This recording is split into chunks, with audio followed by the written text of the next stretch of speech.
In the 14th year of the reign of Pharaoh Amenhotep III, on the night of the festival of Opet, when the Nile ran high and the air hung thick with incense and heat, a young woman named Neferu stood in the inner sanctum of the temple of Karnak, wearing nothing but gold bands around her wrists and ankles, and a transparent linen so fine it revealed every curve of her 15-year-old body.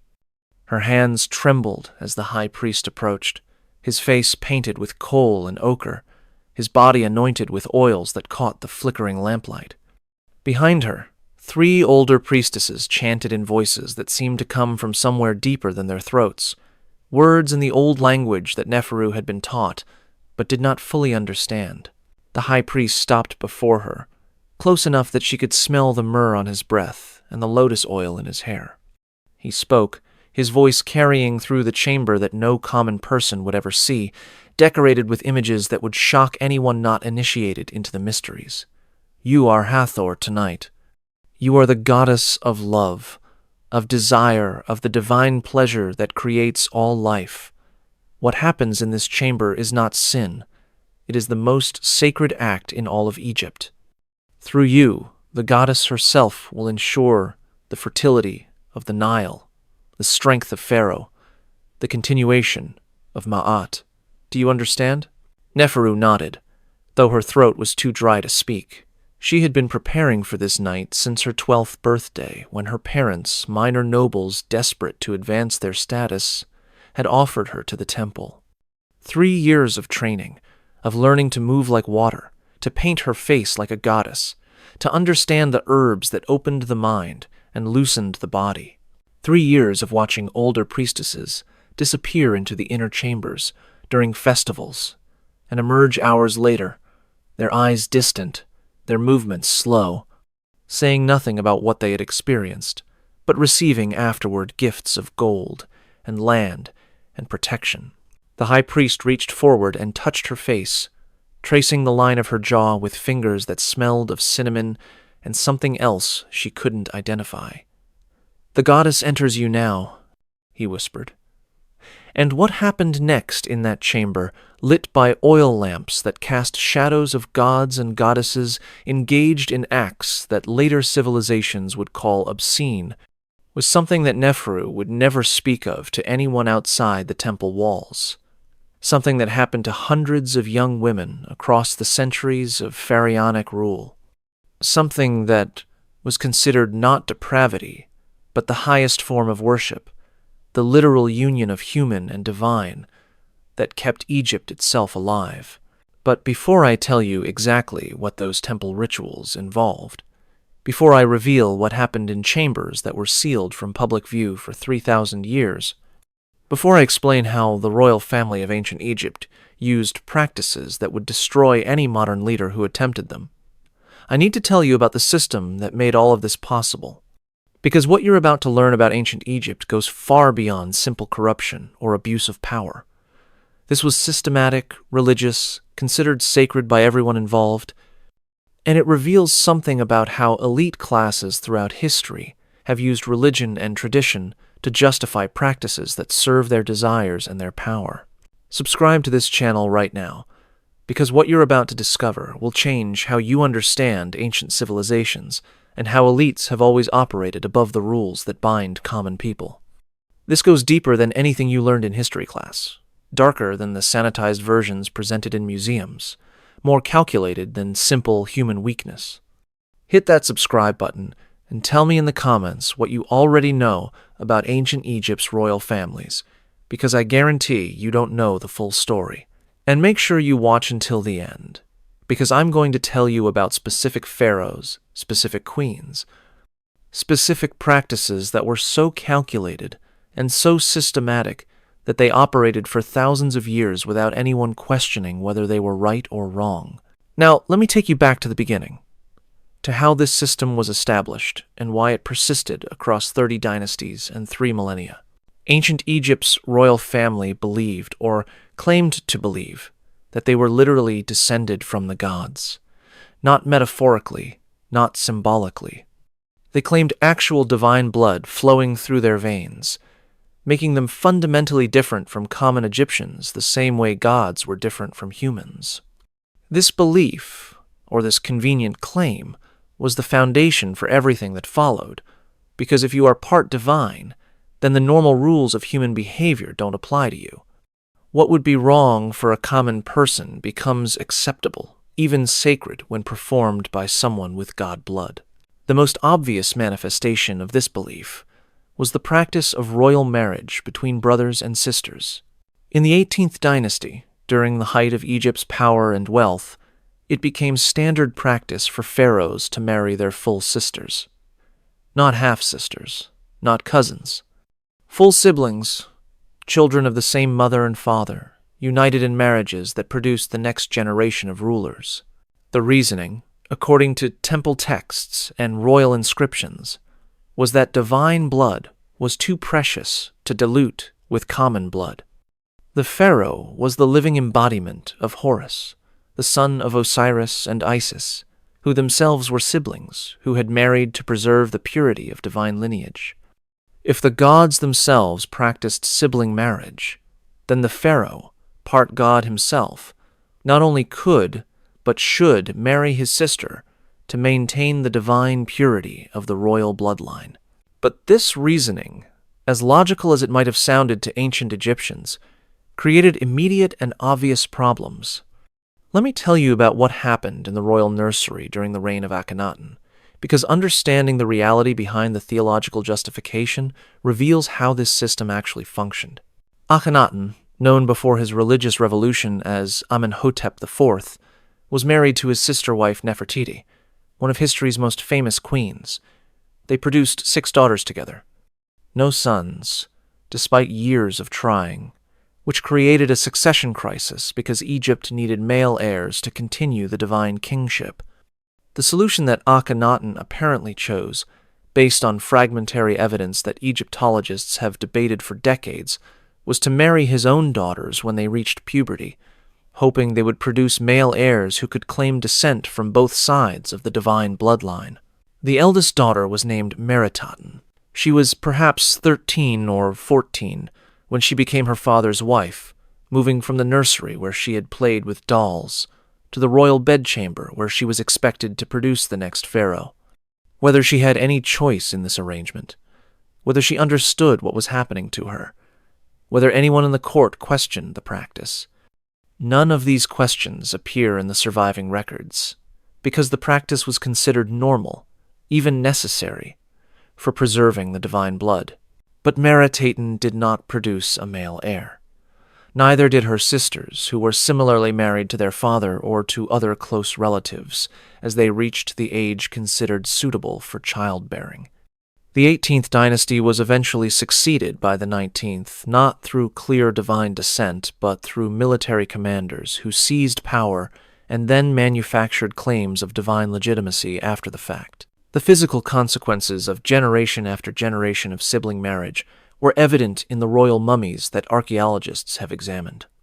Tutankhamun, the boy king whose tomb was discovered intact in the 20th century, showed clear signs of genetic disorders resulting from inbreeding, a clubfoot, a cleft palate, and health problems that contributed to his death at approximately 19 years old. His parents were full siblings. His wife was his half-sister. The divine blood that was supposed to make him superior to common Egyptians had instead made him physically weak and ultimately unable to produce healthy heirs despite multiple attempts. But the practice continued despite these obvious problems, because admitting that sibling marriage was harmful would have meant admitting that the theological foundation of pharaonic power was false. If the pharaoh wasn't actually divine, then he was just a man, and his right to absolute power became questionable. So the practice was maintained, justified, celebrated in temple inscriptions and artistic depictions, and anyone who suggested it might be problematic was challenging not just a marriage practice, but the entire structure of Egyptian civilization. Now, you might think sibling marriage was the extent of the royal family's departure from normal morality, but I need to tell you about what happened during certain religious festivals, because the practices I've described so far were at least publicly acknowledged. What happened during festivals like the one Neferu was participating in existed in a stranger space, simultaneously sacred and secret, simultaneously celebrated and concealed.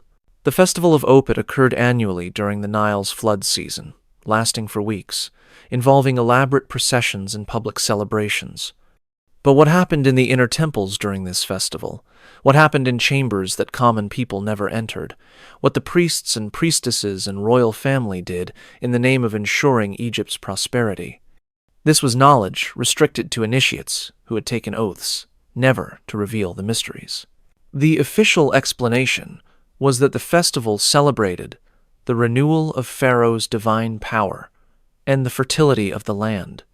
The priests would carry statues of the gods in elaborate processions from Karnak to Luxor and back, performing rituals that were said to strengthen the connection between the divine and earthly realms, ensuring that the Nile would flood properly and the crops would grow and Egypt would prosper for another year. But the unofficial reality, the part that happened behind the closed doors of the inner sanctums, involved practices that later civilizations would struggle to reconcile with their understanding of religion. Because in ancient Egypt, the line between worship and physical pleasure was not just blurred, it didn't really exist at all. The divine act of creation, which had brought the universe itself into existence, was understood as an intimate act. The god Atum had created the first gods through an act of self-pleasure, according to creation myths. The gods Osiris and Isis had conceived their son Horus through a union that restored life to the dead. Every act of creation, every generation of new life, was sacred and divine, precisely because it echoed the original creative acts of the gods. So, when priestesses like Neferu participated in rituals that involved physical union with priests representing gods, this was not considered corruption or abuse. This was theology made flesh, the literal reenactment of divine creation, a sympathetic magic that ensured the continued fertility of the entire kingdom. The priestess became the goddess. The priest became the god. What happened between them was not human, it was divine. At least, that was the official explanation. But let me tell you what this system actually meant for the young women who became temple priestesses, because understanding the human reality behind the theological justification reveals how convenient these beliefs were for the men who held power. Girls who became temple priestesses were typically from noble families, offered to the temples when they were children, anywhere from age 6 to 12. The offering was prestigious. Temple priestesses lived in luxury, were educated in reading and writing when most Egyptians were illiterate, wore fine clothing and jewelry, ate better food than common people could imagine. But in exchange for this luxury, they became property of the temple, obligated to perform whatever services the temple required. For the youngest girls, the first years involved training. They learned to dance, moving their bodies in ways that would later be described as ecstatic, movements designed to induce trance states where the goddess could supposedly enter them. They learned to play instruments, harps, lyres, drums, and to sing hymns in voices trained to carry across temple courtyards. They learned which herbs produced which effects on the mind and body. They learned to paint their faces like goddesses, and to carry themselves with the grace expected of divine servants. As they approached puberty, their training became more specific. They learned about the mysteries, the secret knowledge of how divine creation worked, the practices that would be expected of them during festivals and special ceremonies. Older priestesses would explain, in terms both sacred and practical, what their duties would involve. They would be taught that their bodies were vessels for the goddess, that what would be done to them and with them was not being done to them as individual girls, but to the goddess herself manifesting through them. When a girl like Neferu was finally deemed ready, usually around age 13 to 15, when her body had developed enough to perform the required functions, she would undergo an initiation. The ceremony I described at the beginning, with Neferu standing in the inner sanctum wearing nearly nothing while the high priest approached her, was this initiation. What happened next was framed entirely in religious language, accompanied by chanting and incense and ritual that transformed what would otherwise be a crime into a sacred mystery. The high priest would anoint her with oils prepared according to ancient recipes, oils containing mandrake and blue lotus and other substances that affected perception and reduced inhibition. She would drink wine mixed with these same herbs until her vision blurred and her body felt distant from her mind. Then, in the presence of witnesses who chanted prayers throughout, the high priest would perform the act that officially made her a full priestess, a vessel capable of channeling the goddess. This was not considered abuse because the girl had been prepared for years to understand it as sacred. This was not considered coercion because she had been raised since childhood to believe this was the highest honor possible. This was not called by any name that suggested wrongness, because the entire society, from the pharaoh down to the common farmers, believed that the prosperity of Egypt depended on these rituals being performed correctly. The priests were not taking advantage of young girls. They were ensuring the continued existence of civilization itself through the proper performance of divine rites. Or so everyone involved was taught to believe. But I need to tell you about what happened to these priestesses as they got older, because following their life trajectories reveals how this system actually functioned over time.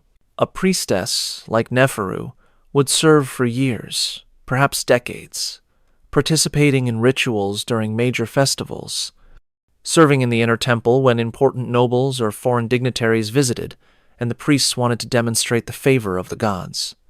She would be well-fed and well-housed. She would have servants of her own. She would receive gifts from wealthy men grateful for her services to the gods. If she was particularly beautiful or talented, she might become a favorite of the high priest, or even of the pharaoh himself, receiving additional honors and wealth.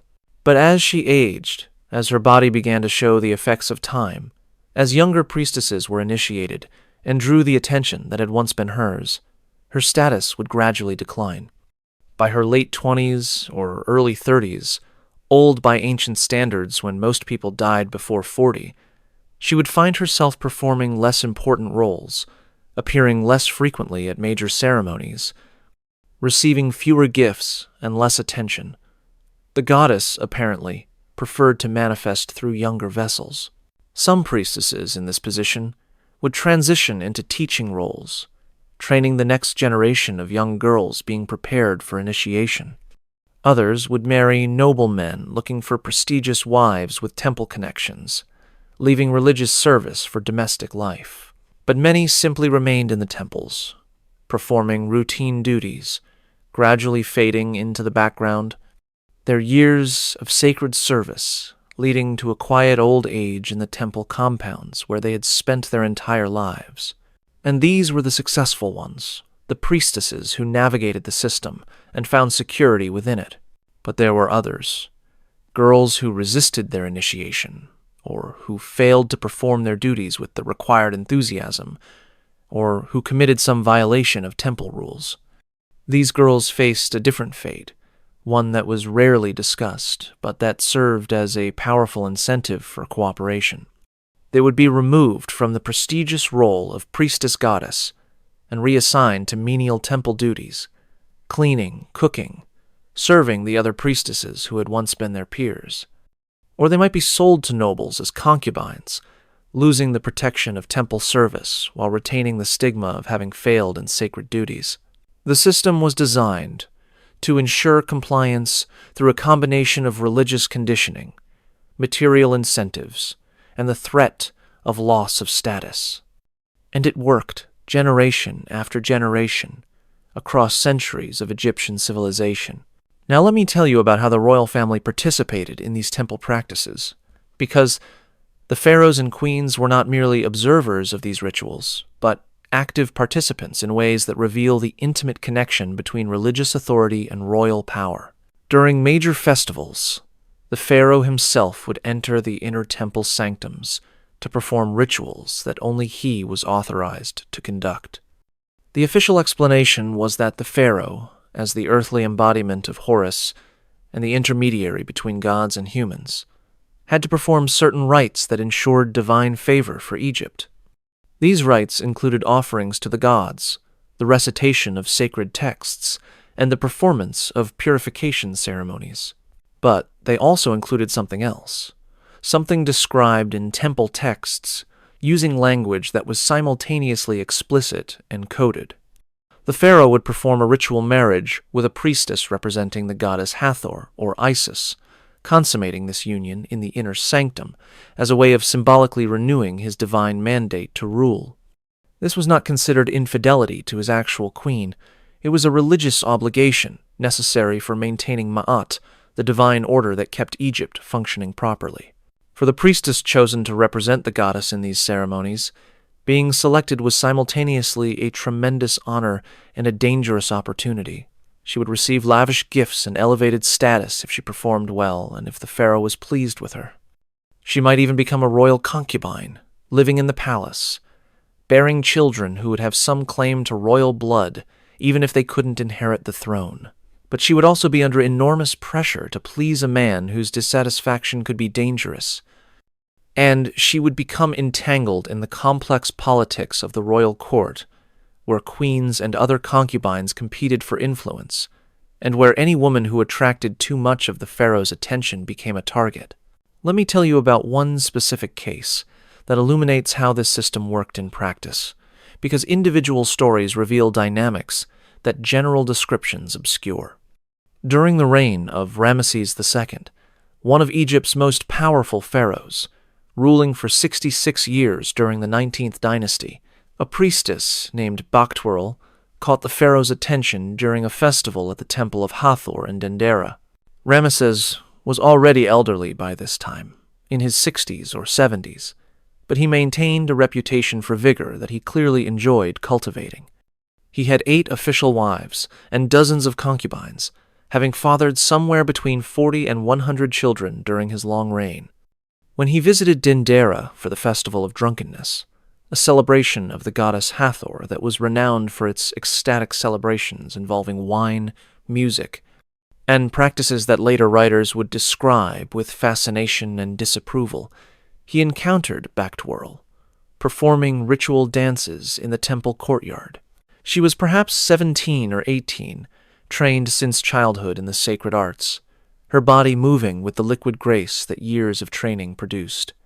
She wore the costume of the goddess, fine linen that revealed more than it concealed, jewelry of gold and lapis lazuli, her face painted with green malachite and black coal. When Ramesses saw her, he immediately commanded that she be brought to the inner temple for a private ceremony. What happened in that private ceremony was recorded only obliquely, but the results were clear.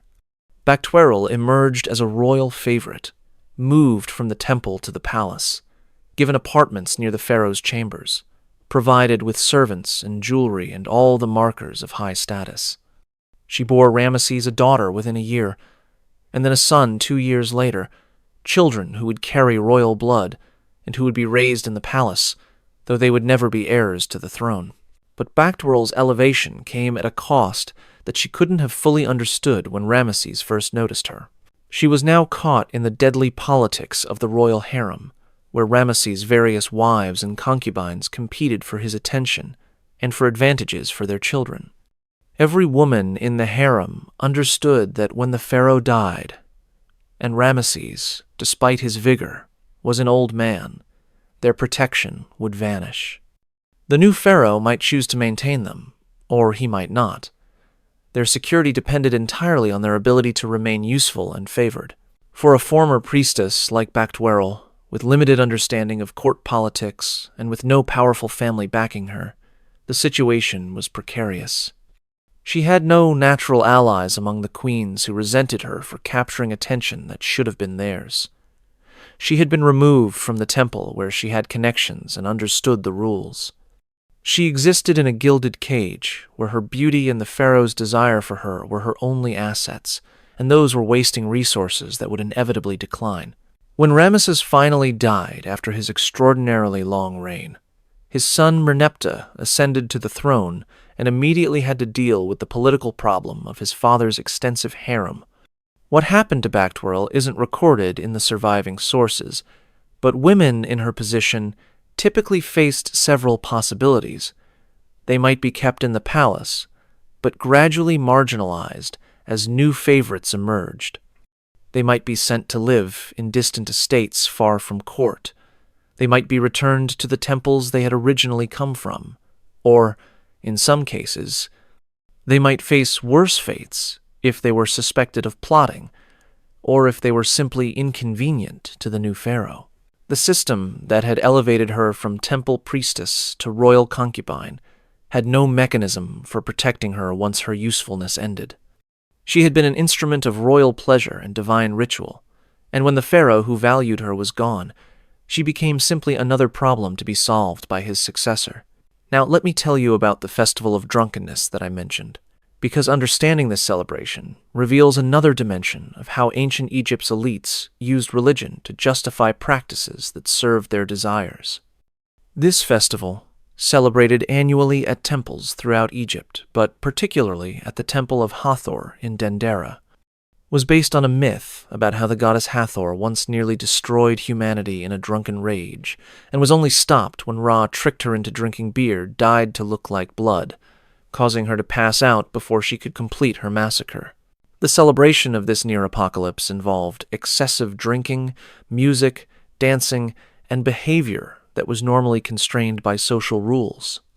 The official religious purpose was to honor Hathor, goddess of love and pleasure and drunkenness, by recreating the divine intoxication that had saved humanity. The practical result was a festival where normal social boundaries temporarily dissolved, where nobles and priests could engage in behavior they would never admit to during normal times, all justified as religious obligation and sacred celebration. The festival typically lasted for several days, beginning with processions and public ceremonies that the common people could observe. But as day turned to night, the celebrations moved into the inner temple courtyards, where access was restricted to nobles, priests, and their invited guests. Here, away from public view, the real festivities began. Wine flowed in quantities that seemed shocking even by modern standards. The ancient sources describe people drinking until they lost consciousness, until they couldn't remember what they had done, until they achieved the divine madness of Hathor herself. The wine was often mixed with blue lotus and other substances that intensified its effects, producing altered states that were understood as divine possession. Musicians and dancers performed throughout the night, their movements becoming more ecstatic as the hours passed and as the wine took effect. The dancers were typically priestesses trained in movements that were explicitly designed to arouse desire, their bodies barely clothed, their faces painted like goddesses, moving in ways that blurred the line between religious ecstasy and physical invitation. As the night progressed and as the wine and herbs worked their effects, the celebrations became more intimate. Nobles would pair off with priestesses or with other nobles' wives in alcoves and side chambers. Priests would conduct ceremonies that involved practices that looked, to an outside observer, indistinguishable from orgies, but that were understood by participants as sacred mysteries. The divine marriage repeated over and over, the creative power of the gods made manifest through human bodies. All of this was justified as religious celebration, as honoring Hathor, as ensuring the goddess's favor for another year.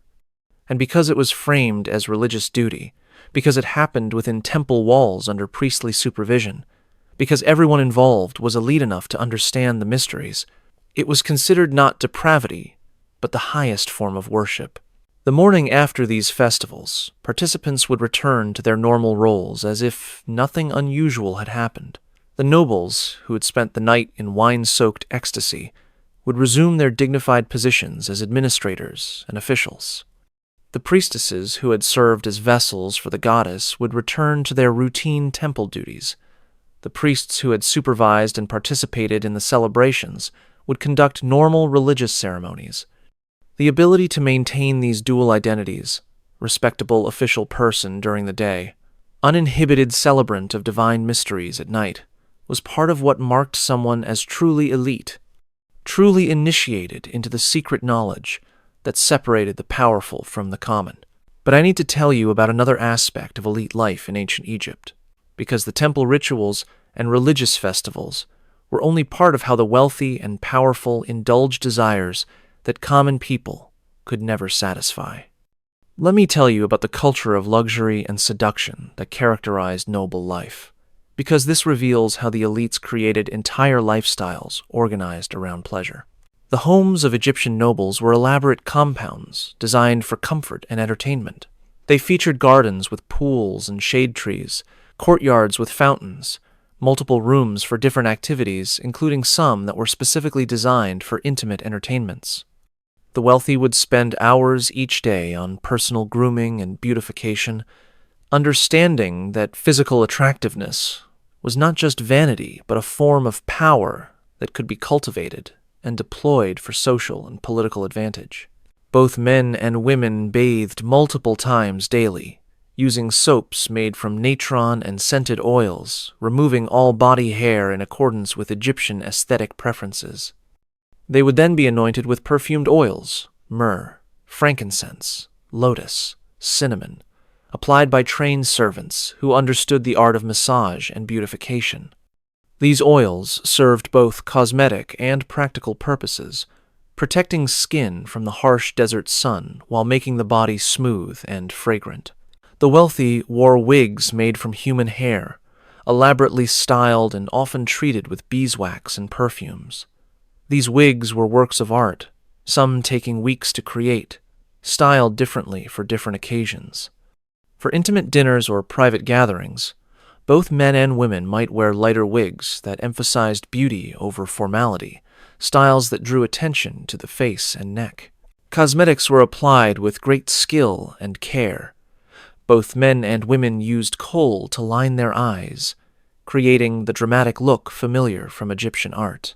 Women used malachite for green eyeshadow and red ochre for lip and cheek color. The application of cosmetics was not considered feminine weakness. It was understood as appropriate enhancement of natural beauty, a demonstration of culture and refinement that separated the civilized from the barbaric. Clothing among the elite was designed to simultaneously conceal and reveal. Men might wear simple loincloths during the day, but would dress more elaborately for social occasions. Women wore dresses of fine linen, sometimes so fine that the fabric was nearly transparent, revealing the body's contours while maintaining a veneer of modesty. These garments were often pleated using a technique that required enormous skill, creating textures that moved beautifully, and that caught the light in ways that enhanced the wearer's appearance. Jewelry was omnipresent among the elite, gold collars and bracelets and anklets, rings and earrings, elaborate headdresses. These served as displays of wealth, but also as erotic ornaments, drawing attention to necks and wrists and ankles, creating musical sounds when the wearer moved, catching lamplight during evening gatherings in ways that enhanced the atmosphere of luxury and pleasure. This elaborate attention to physical beauty and presentation was not mere vanity. It was understood as essential to living properly, as demonstrating the cultivation and refinement that characterized those worthy of power and status. And it was specifically designed to enhance attractiveness and desirability, because in Egyptian elite culture, seduction was understood as an art form as sophisticated as painting or poetry.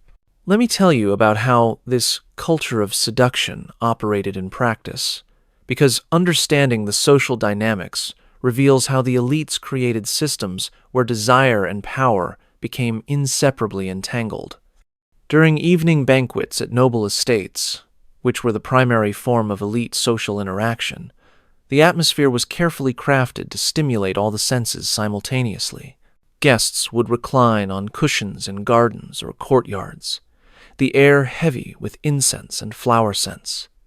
Servants would circulate constantly, offering wine flavored with honey and herbs, platters of elaborate foods, roasted meats, fresh fruits, delicacies imported from across the known world. Musicians would play throughout the evening, the sounds of harps and flutes and drums creating rhythms designed to induce relaxation and pleasure. Dancers would perform, their movements becoming more suggestive as the evening progressed and as the wine flowed more freely. The social interactions at these banquets followed unwritten rules that everyone elite understood. Flirtation was expected and encouraged, but it had to maintain certain forms. A nobleman might converse with another man's wife about poetry or philosophy, their words innocent but their body language suggesting other interests. A noblewoman might accept wine from a man not her husband, their fingers touching briefly as the cup changed hands, the touch lasting just slightly longer than necessary. These banquets often extended late into the night, with some guests eventually retiring to more private areas of the estate, garden pavilions, bathing rooms, bedchambers, sometimes alone, sometimes in pairs or groups. What happened in these private spaces was understood to be no one else's concern. Egyptian marriage among the elite was a practical arrangement concerning property and children, not an absolute claim on physical exclusivity. Affairs and dalliances were common and largely accepted, as long as they didn't threaten the legitimacy of children or the stability of property arrangements. The herbs and substances that enhanced these experiences were well known to the elite. Blue lotus, which grew wild in the Nile marshes, produced effects similar to mild intoxication when consumed as wine or inhaled as smoke, inducing feelings of euphoria and enhanced sensation. Mandrake root, imported at great expense from distant regions, was believed to have powerful effects on desire and potency. Various other substances, some of which modern scholars can only guess at based on fragmentary descriptions, were prepared by skilled physicians and apothecaries who served the wealthy. These substances were not considered drugs in the modern sense of something shameful or illegal. They were understood as tools for achieving altered states that brought humans closer to the divine, for enhancing experiences in ways that made the pleasures of elite life even more intense. The physician who could prepare effective enhancement potions was as valued as one who could treat illness, and his services were sought by both men and women looking to maintain or improve their capabilities. Now I need to tell you about the servants who made this luxurious lifestyle possible, because understanding their role reveals another dimension of how power and pleasure intertwined in elite Egyptian society. Wealthy households maintained staffs of dozens or even hundreds of servants, and among these servants were some with very specific duties related to their master's comfort and pleasure. Female servants might be trained in massage, in the application of cosmetics, in hairdressing and grooming. They would attend to noble women in their private chambers, helping them prepare for social events or for intimate encounters, ensuring that every detail of appearance was perfect. The most beautiful and skilled of these servants might become their mistress's personal attendants, accompanying them everywhere, sometimes developing relationships with their mistresses that went beyond simple service. Male servants filled similar roles for male masters, but there were also eunuchs, men who had been castrated, usually as children, who served in wealthy households in positions of trust. Eunuchs were valued because they could move freely in women's quarters without raising questions of impropriety. They often became confidants and advisors to noble women who valued their loyalty and discretion. But eunuchs also occupied a strange social space, neither fully male nor female, often developing complex relationships with the people they served. Some servants were trained specifically in entertainment: musicians, dancers, singers who would perform at private gatherings, or who would be lent to other noble households for their events. These entertainers occupied positions somewhere between servants and respected professionals, valued for their skills but also available for uses beyond simply performing. The most beautiful servants, both male and female, might find themselves called upon to provide services beyond their official duties. A nobleman hosting a foreign dignitary might offer one of his female servants as a gesture of hospitality, the servant's obligation to comply being absolute. A noblewoman might summon a particularly attractive male servant to her chambers, and his duty would be to obey without question or complaint. These practices were not considered abusive because the entire social structure was built on the premise that common people existed to serve the elite, that the needs and desires of the powerful took precedence over any rights or preferences of the weak. A servant commanded to provide intimate services would understand this as part of their duty, no different in principle from being commanded to bring wine or play music. To refuse would be to violate their most basic obligation, an offense that could result in punishment or even death. Some servants in these positions managed to leverage their access to power for their own benefit. A beautiful female servant who attracted a nobleman's sustained attention might become his recognized concubine, gaining status and gifts and eventually perhaps her freedom. A male servant or eunuch who made himself indispensable to a powerful mistress might accumulate authority and wealth through her favor. But these were calculated risks. In a system where a servant had almost no power and where losing favor could be catastrophic. Let me tell you about one specific example that illustrates how these dynamics operated. During the reign of Thutmose III in the 18th dynasty, there was a noble named Senenmut who served as chief steward to the female pharaoh Hatshepsut. Senenmut was of common birth, but his intelligence and administrative skill had brought him into royal service. He managed Hatshepsut's household, oversaw her building projects, and became one of the most powerful men in Egypt, despite having no noble blood. Rumors circulated throughout his life and have persisted in Egyptian historical sources that Senenmut's relationship with Hatshepsut went beyond the professional, that he was her lover as well as her steward. Graffiti found in tombs near Hatshepsut's temple depicts crude images that appear to show Senenmut in compromising positions with the female pharaoh.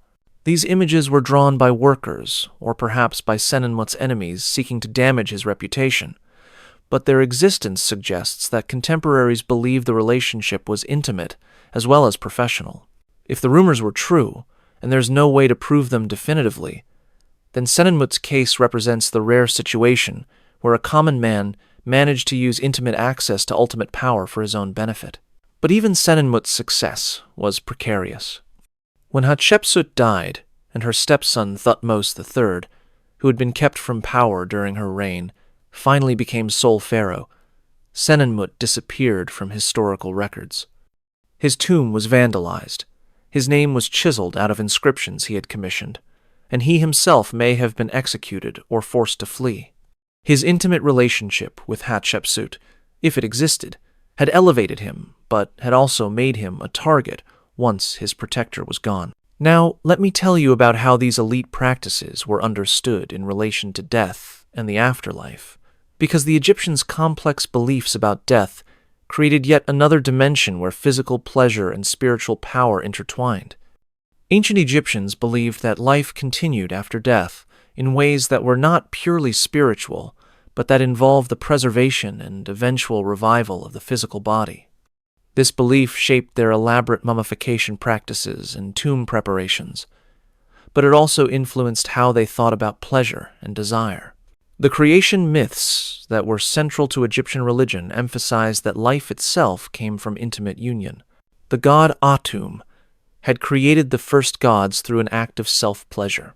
Osiris and Isis had conceived Horus through a union that occurred after Osiris's death, with Isis using magic to briefly revive her husband's body for this purpose. The implication was clear. Life, even life after death, involved physical bodies and physical acts. Death was not an escape from physical existence, but a transition to a different form of physical existence. Tomb paintings and hieroglyphic texts sometimes depicted the deceased in the afterlife, enjoying pleasures similar to those they had enjoyed in life. Banquets with food and wine, entertainment by musicians and dancers, the company of beautiful servants. These depictions suggested that the afterlife, for those who could afford proper burials and offerings, would include all the pleasures that had made earthly life worth living. Some tomb inscriptions contain prayers that are surprisingly explicit about what the deceased hoped to experience in the afterlife. One famous example from the tomb of Nakht, a scribe and astronomer from the 18th dynasty, includes text that can be translated as asking the gods to grant him continued potency in the afterlife so that he might enjoy the pleasures of paradise fully. This was not considered inappropriate. It was simply honest about what constituted a good afterlife. The opening of the mouth ceremony that was performed on mummies before burial involved using special tools to symbolically open the corpse's mouth, eyes, ears, and nose, restoring the deceased's ability to experience sensation. Priests would recite spells describing how the deceased would be able to eat and drink and speak and see and smell and feel in the afterlife. The ceremony was explicitly about restoring physical sensation, about ensuring that the deceased would not be a ghost, but a complete being capable of experiencing the full range of human pleasures. This emphasis on physical restoration and sensory experience in the afterlife reflected the broader Egyptian understanding that body and spirit were not separate or opposed, but intrinsically linked. Pleasure was not sinful or worldly in opposition to spiritual purity. Pleasure was part of the divine creation, one of the gifts the gods had given to humans, something to be celebrated and enjoyed both in life and in death. But I need to tell you about the darker rumors that surrounded some of these practices, because not everything about elite behavior in ancient Egypt was as religiously justified or as socially accepted as the practices I've described so far. There were whispers, recorded in fragmentary sources, about priests who used their authority to coerce rather than to guide, about practices that crossed from the sacred into the abusive, about the ways that religious power could be exploited for personal gratification. Some sources hint at priests, who used the requirement for ritual purity as an excuse to examine young priestesses' bodies more thoroughly and more frequently than necessary. Others describe priests who claimed that certain purification rituals required intimate contact, using religious authority to justify actions that served no purpose except their own gratification. These hints appear in texts from the later periods of Egyptian history, when declining reverence for traditional religion made it possible to criticize practices that would have been unquestionable during Egypt's height. There are also suggestions that some temple rituals, particularly during periods of dynastic decline, became corrupted from their original religious purposes into gatherings that were more about elite pleasure than about divine worship. Greek and Roman writers who visited Egypt centuries after its glory days described hearing about temple celebrations that seemed to them purely hedonistic, festivals where any religious significance had been lost, and where wealthy Egyptians simply gathered to indulge in wine and other pleasures under the convenient cover of religious tradition. These late-period accounts may be exaggerations, colored by the Greek and Roman tendency to view Egyptian practices through a lens of fascinated disapproval. But they suggest that even within Egyptian society, there was awareness that religious justifications could be abused, that the line between sacred ritual and exploitation was not always clear, that power and pleasure could combine in ways that served the powerful while harming those without the ability to resist. Let me tell you about Cleopatra VII, the last pharaoh of Egypt, because her story illustrates how these traditions of using beauty and seduction as tools of power continued right up to Egypt's final days as an independent kingdom. Cleopatra is often portrayed in modern media as simply a seductress who used physical attraction to manipulate powerful Roman men. But the reality was more complex and more interesting. Cleopatra was raised in the Ptolemaic court, descendants of one of Alexander the Great's generals, who had ruled Egypt for nearly 3 centuries after Alexander's death. The Ptolemies had adopted Egyptian royal practices, including sibling marriage. Cleopatra was married to her younger brother, Ptolemy XIII, when she became queen, but they remained culturally Greek, speaking Greek as their primary language and maintaining Greek intellectual traditions. By Cleopatra's time, Egypt was no longer the powerful empire it had once been. It was caught between Rome and other Mediterranean powers, its independence maintained only through clever diplomacy and by playing different Roman factions against each other.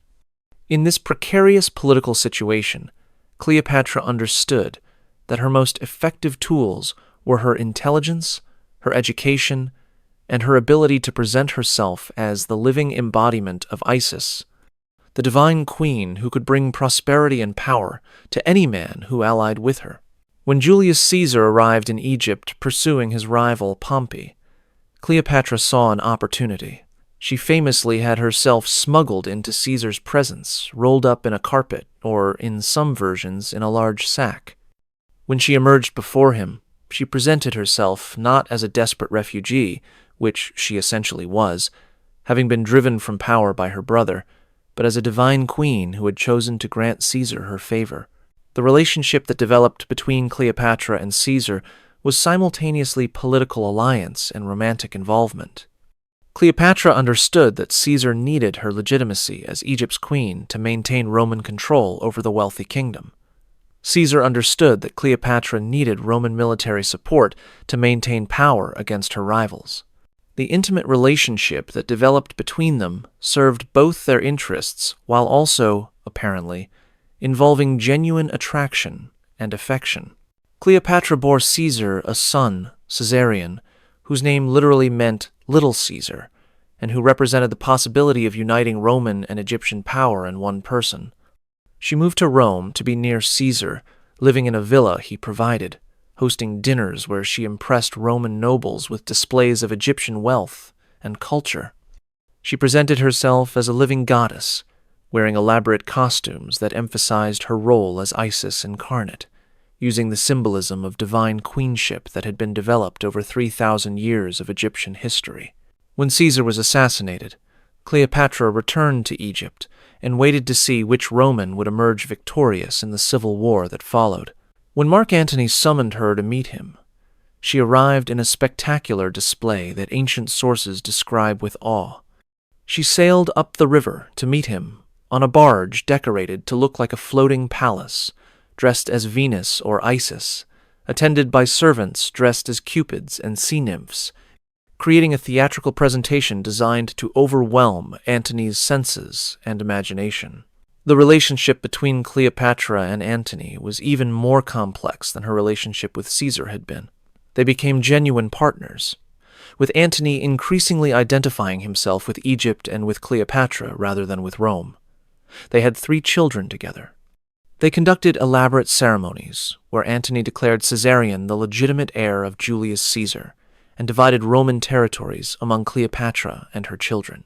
They lived together in Alexandria in luxury that scandalized Rome, and that their enemy Octavian used as propaganda to paint Antony as a traitor corrupted by Eastern decadence. Cleopatra's use of beauty and seduction was not the simple manipulation that later stories suggested. She was using tools that Egyptian queens had used for millennia, presenting herself as a divine being, using luxury and spectacle to demonstrate power, offering political and intimate partnership to men who could provide military support. She was playing the same game that Egyptian elites had always played, using attraction and desire as instruments of policy. But in the end, the tactics that had sustained Egypt for 3,000 years were not enough against Roman military power. When Octavian defeated Antony and Cleopatra at the Battle of Actium, and then invaded Egypt, there was no clever diplomatic solution available. Antony committed suicide. Cleopatra, after attempting unsuccessfully to negotiate with Octavian, killed herself rather than be paraded through Rome as a prisoner. With her death, Egypt became a Roman province, and 3 millennia of pharaonic civilization came to an end. The story of Cleopatra is often told as a moral tale about the dangers of seduction and the corruption of powerful men by beautiful women. But understanding it in the context of Egyptian elite culture reveals something different. Cleopatra was using the tools her culture had developed, tools that had successfully maintained Egyptian power and independence for thousands of years. Those tools ultimately failed not because they were immoral or because they corrupted anyone, but because Rome's military power was simply too great to be resisted by diplomacy and alliance alone. Now, as we approach the end of this account, I need to tell you about how these practices were remembered, distorted, and judged by later civilizations. Because understanding how Egypt's sexual culture was interpreted reveals as much about the interpreters as about Egypt itself. When Greek and Roman writers described Egyptian practices, They did so with a mixture of fascination and moral disapproval that reflected their own cultural values rather than Egyptian ones. Herodotus, the Greek historian who visited Egypt in the 5th century BCE, recorded numerous stories about Egyptian customs that shocked him. He described religious prostitution in Babylonian temples and hinted at similar practices in Egypt, though Egyptian sources don't actually support this claim. He described sexual practices during festivals that he found scandalous. He was particularly fixated on sibling marriage among the pharaohs, viewing it as evidence of barbarism even while acknowledging Egypt's obvious power and sophistication. Later Roman writers continued this pattern, describing Egyptian temples as places of luxury and debauchery, painting the festival of drunkenness and similar celebrations as evidence of moral decline. They often connected Egyptian sexual practices with Egypt's eventual fall, arguing that the later dynasties had been weakened by excessive indulgence and that this had made Egypt vulnerable to conquest. These interpretations tell us more about Greek and Roman sexual anxieties than about Egyptian realities. The Greeks and Romans had their own complex sexual cultures that included practices that would shock modern readers, but they framed these practices differently and judged other cultures by standards that their own societies didn't actually meet. Egyptian openness about pleasure and the Egyptian integration of physical pleasure with religious practice seemed perverse to cultures that had begun to develop ideas about sexuality as something separate from and potentially opposed to spirituality. When Christianity spread through Egypt in the centuries after Cleopatra, Egyptian sexual culture became a target for religious reformers who saw it as evidence of paganism and corruption. Christian monks and ascetics deliberately chose Egypt as a place to practice extreme forms of self-denial and bodily mortification, viewing Egyptian culture's celebration of physical pleasure as exactly what needed to be opposed and overcome. The conflict between Egyptian acceptance of bodily pleasure and Christian emphasis on bodily denial shaped how Egypt would be understood by European Christianity for the next 2,000 years. Modern interpretations of Egyptian practices have been shaped by this Christian legacy combined with Victorian-era prudishness and more recent attempts to be less judgmental and more culturally relativistic. Early European archaeologists who discovered tomb paintings and texts with explicit content often tried to suppress or minimize these findings, uncomfortable with evidence that ancient Egyptians had been so open about pleasure and desire. Later, scholars have been more willing to acknowledge these aspects of Egyptian culture, but often still frame them as something exotic and strange, rather than as understandable aspects of how humans have organized power and pleasure throughout history. What should we make of all this? How should we judge practices that ancient Egyptians considered sacred, but that seem to us to involve coercion and exploitation? How do we balance respect for cultural differences against recognition that some practices harm people regardless of cultural context?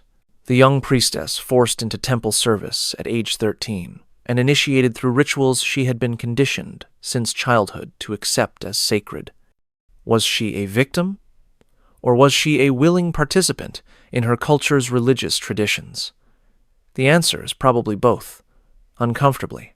She was harmed by practices that gave her no real choice and that used her body for purposes she didn't control. But she also likely believed, at least partly, in the religious framework that made sense of her experiences, and she may have found meaning and even satisfaction in the role she played. The pharaoh who married his sister to preserve divine bloodline purity. Was he engaged in abuse or in necessary religious duty?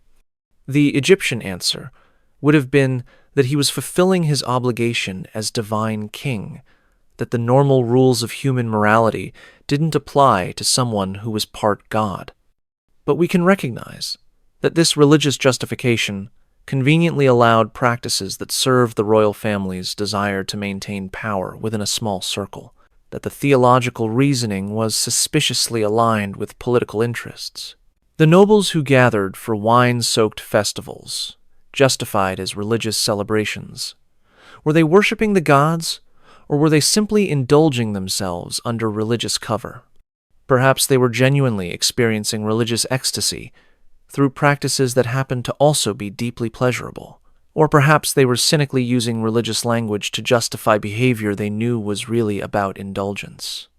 Or perhaps, most likely, they were doing both simultaneously, believing in the religious significance while also enjoying the physical pleasure, seeing no contradiction because their culture didn't teach them to see one.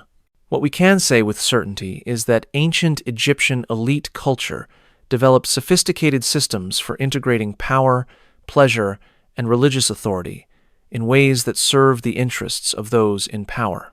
The practices I've described were not random or chaotic, but carefully structured, passed down across generations, justified through elaborate religious and philosophical frameworks, and protected by social structures that made questioning them difficult or dangerous. We can also recognize that these practices caused harm to people with less power, particularly to young women who were channeled into temple service or into harems with limited ability to choose different paths for themselves. The fact that they were taught to accept and even embrace their situations doesn't negate the fact that their choices were constrained and their bodies were used for purposes they didn't control.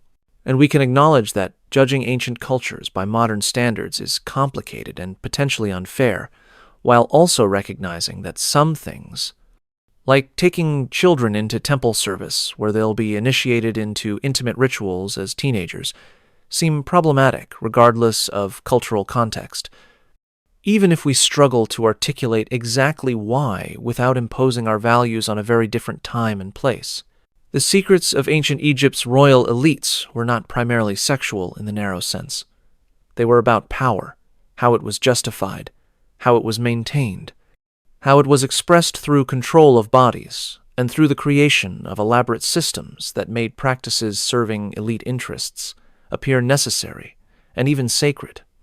The intimate practices I've described were one dimension of this larger system of power, inextricable from the religious authority and political control that characterized pharaonic Egypt. What do you think about these practices? Can we judge ancient cultures by modern standards?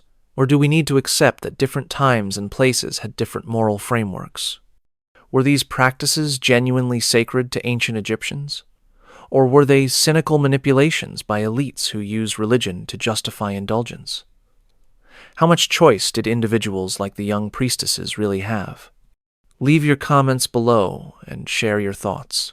If you found this deep dive into ancient Egypt's hidden practices fascinating and disturbing, if you want to understand how elite classes throughout history have used religion and tradition to justify practices that served their desires and their power, then subscribe to this channel and share this video. We explore the aspects of history that are often sanitized or ignored, revealing the complex and sometimes uncomfortable realities of how ancient civilizations actually functioned. The temples of ancient Egypt still stand as tourist destinations, their walls covered with hieroglyphics and paintings that hint at the practices I've described without making them explicit to modern visitors who don't read ancient Egyptian or who don't know what symbols to look for. The priestesses and concubines and servants who experience these practices are long dead, their individual stories lost, remembered only in the fragmentary sources that give us glimpses of their lives. But understanding their experiences helps us understand something important about power and religion and human nature that remains relevant across the centuries. Remember Neferu, standing in the inner sanctum at age 15, about to be initiated into mysteries she had been taught were sacred, but that involved her body being used in ways we would recognize as exploitative. Remember Bwirl, elevated from priestess to royal concubine and then abandoned when her protector died. Remember the countless young women who served in temples and harems across 3,000 years of Egyptian civilization, their choices constrained by systems that gave them limited options, while teaching them that accepting their situations was sacred duty. They existed.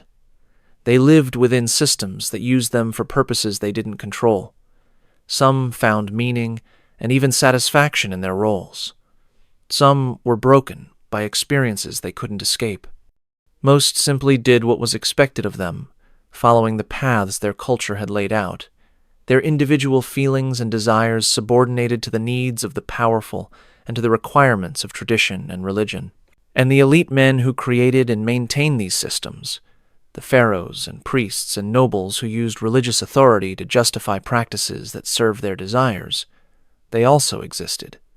They believed, at least partly, in the religious frameworks that justified their actions. They saw themselves not as exploiters, but as maintainers of Ma'at, the divine order that kept Egypt functioning. They passed down their practices across generations, each generation teaching the next that this was how things had always been and should always be, creating traditions that became effectively unchallengeable. This is what elite corruption has looked like throughout human history, not usually as simple violence or obvious cruelty, but as sophisticated systems justified by religion and tradition, where practices that benefit the powerful are framed as necessary for everyone's welfare, where those being exploited are taught that their exploitation is actually sacred duty, where questioning the system is equated with attacking the very foundations of civilization. Ancient Egypt's royal elites created one of history's most elaborate and long-lasting versions of this pattern. Their secrets, the practices they engaged in behind temple walls, the ways they used religious authority to justify satisfying their desires, the systems they built to ensure compliance and to pass their privileges across generations. These reveal something about human nature and about power that remains relevant today, even though the specific practices seem alien and the religious justifications seem absurd to modern eyes. If this glimpse into history's hidden darkness has left you wanting to uncover more buried truths, I've prepared another journey into the shadows of the past that you won't want to miss. Click on the video appearing on your screen now to discover another shocking chapter that history tried to erase. And if you found this exploration as compelling as I did, hit that subscribe button so we can continue peeling back the layers of history together. These forgotten voices deserve to be heard, and there are so many more stories waiting to be told.